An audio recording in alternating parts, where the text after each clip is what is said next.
शहर शहर में, कॉलोनी कॉलोनी में पहुंचाई जाती है और अपनी मांग जो ईडब्ल्यूएस आरक्षण मंच के द्वारा ये जो 9 सूत्री कार्यक्रम है, इस कार्यक्रम को हम जन जन तक पहुंचाने का संकल्प यदि लेते हैं तो निश्चित रूप से सरकार को आज नहीं तो कल, कल नहीं तो परसों आने वाले समय में आप लोगों की, हम लोगों की मांगों को मानना पड़ेगा। इसके लिए हम लोगों को डोर टू डोर, घर घर में जाकर के संपर्क करना पड़ेगा।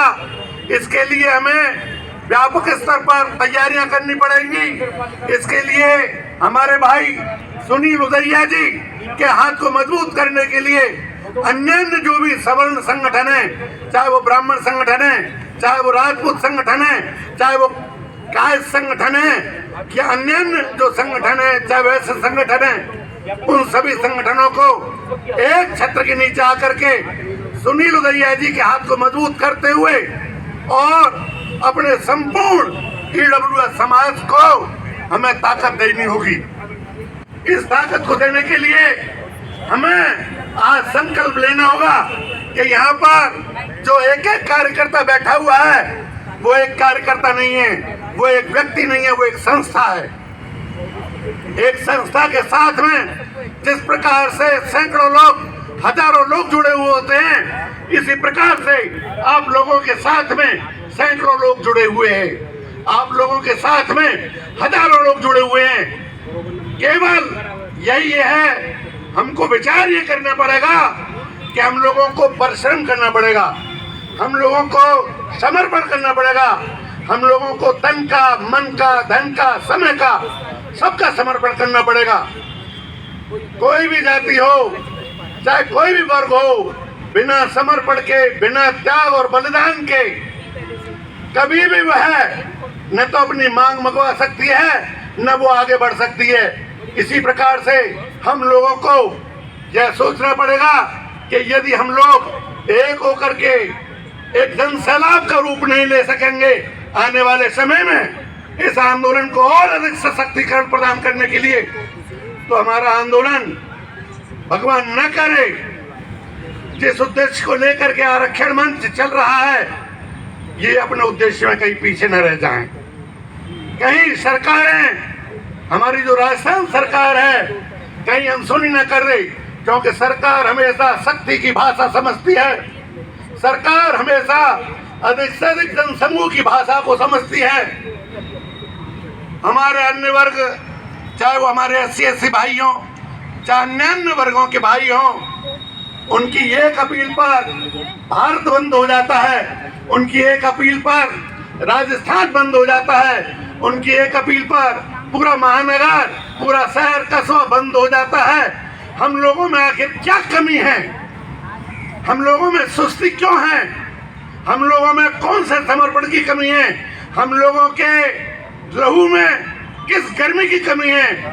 हम लोगों के लहू में ऐसी शांति और इस प्रकार की जो आलस्य की भावना है, वो आखिर कब तक रहेगी? जब तक हम अपने आलस्य को नहीं त्यागेंगे, जब तक हम एक एक व्यक्ति 100 व्यक्तियों से संपर्क नहीं करेगा, जब तक हम में से प्रत्येक व्यक्ति अपने अपने मित्र मंडली की 100, 200, 500 लोगों के व्हाट्सएप ग्रुप बना करके उन तक आंदोलन की अपनी बात को नहीं पहुंचाएगा, तो आवश्यकता पड़ने पर तब तक इस आंदोलन को राज्य स्तरीय नहीं बनाया जा सकता है। हम समझते हैं कि बिना आंदोलन के ही सरकार हमारी मांगे मान ले, लेकिन सरकार यदि आंदोलन की भाषा ही समझती है तो हम प्रतिज्ञा लें, हम लोग संकल्प लें कि हम एक शानदार आंदोलन करना भी जानते हैं और आंदोलन ऐसा करना जानते हैं कि जयपुर की सड़कों पर चारों ओर केवल ईडब्ल्यूएस के समर्थक लोगों का हजूम दिखाई देगा।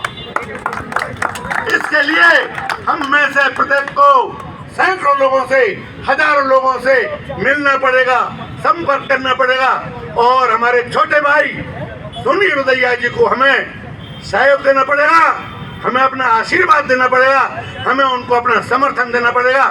मैं सुनील रुदैया जी और उनकी टीम का बहुत बहुत हार्दिक आभार व्यक्त करता हूं, जो उनकी टीम के किसी सदस्य ने जो स्वयं नहीं आ पाए, उन्होंने प्रतिनिधि के रूप में मुझे भेजा है। जय जय श्री राम, जय जय श्री परशुराम। आवाज दो, हम एक हैं, आवाज दो, हम एक हैं। पीछे बासी रोटी खाकर कहने वालों, तेज बोलो भैया। अरे शर्म करो। छाछ पीकर कहने वालों, थोड़ी शर्म करो। आप लोगों की आवाज में न तो ताकत है, न दम है, न मुझे लगता है कि आप कुछ कर पाएंगे। भारत माता की, भारत माता की, भारत माता की जय, भारत माता की जय। हमारी मांगे पूरी करो, हमारी मांगे पूरी करो, हमारी मांगे पूरी करो। जब तक हमारी मांगे पूरी नहीं होंगी तो अगले महीने या उससे अगले महीनों में हम एक बहुत बड़ा हजूम खड़ा कर देंगे और सरकार को नाक और चने चिपा देंगे। ऐसा हम संकल्प लेते हैं। क्या आप संकल्प लेते हैं ना? क्या आप इस मंच के साथ में है ना? इस मंच के साथ में चाहे संगठन कितने भी हो, सबको एकजुट हो जाना चाहिए। जय श्री राम, जय श्री परशुराम। धन्यवाद।